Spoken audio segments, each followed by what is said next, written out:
राजकारणाचा नवा सुभेदार, शिंदेची शिवसेना की ठाकरे ब्रँडसाठी इशारा? महाराष्ट्राच्या राजकारणात वारसा मोठा की कर्तृत्व? 29 महानगरपालिकांच्या निकालांनी याचं उत्तर दिलंय. भाजपा 1425 जागांसह पहिल्या क्रमांकावर आहे.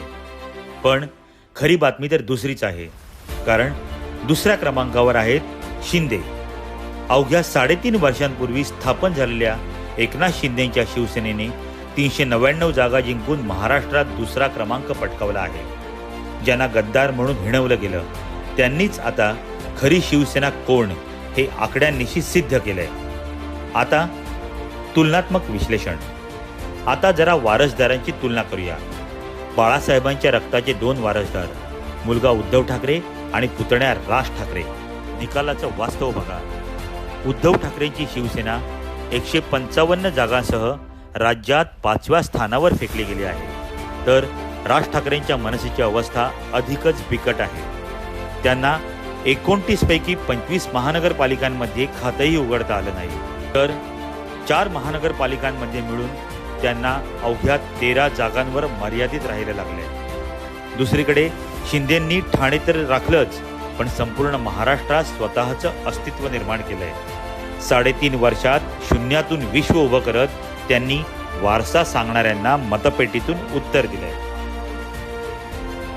मुंबईत शिंदेंनी 89 जागा लढवून 29 जागा जिंकल्या असल्या तरी तिथे त्यांचा स्ट्राईक रेट 32% आहे. वाढलेली मतांची टक्केवारी दुर्लक्षित करून निश्चितच चालणार नाही.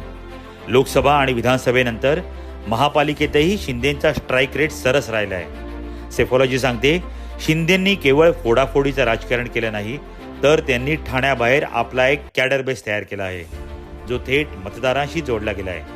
हे यश केवळ भाजपाच्या साथीने नाही, तर शिंदेंच्या स्वतःच्या संघटनात्मक कौशल्याची ही फळं आहेत.